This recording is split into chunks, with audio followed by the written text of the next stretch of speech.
Assalamualaikum warahmatullahi wabarakatuh. Perkenalkan, nama saya Edi Saputra. Saya berumur 18 tahun dan saya mewakili Provinsi Aceh. Lagu yang pertama yang saya akan bawa adalah lagu Tiada Tera yang dipopulerkan oleh Jirai.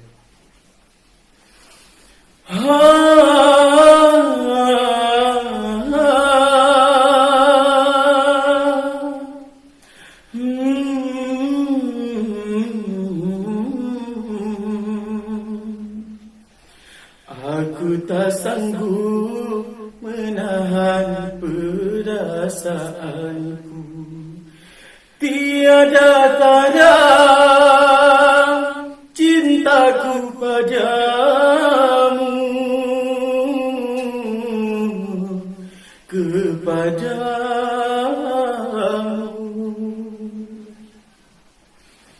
Mungkin kau anggap diriku masih teman biasa.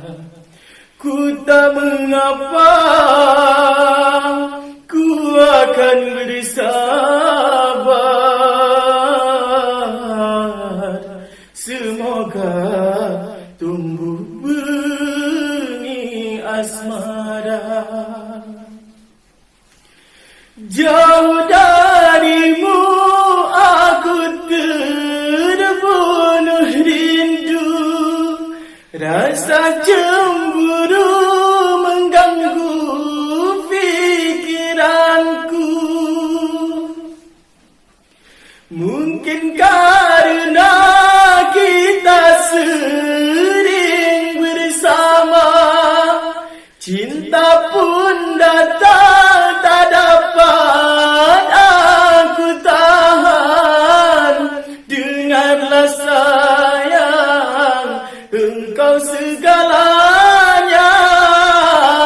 Jangan biarkan terlalu lama hatiku mendamba. Mungkin kau anggap diriku masih teman biasa. Ku tak mengapa, ku akan bersabar. Semoga tumbuh benih asmara. Jauh darimu aku terbunuh rindu.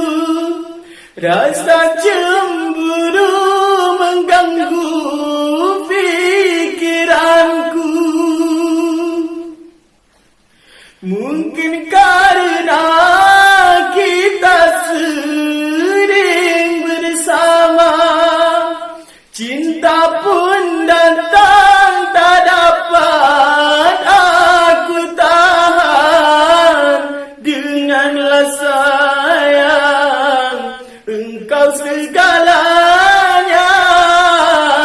Jangan biarkan terlalu lama hatiku mendamba. Aku tak sanggup menahan perasaanku. Tiada tera cintaku padamu,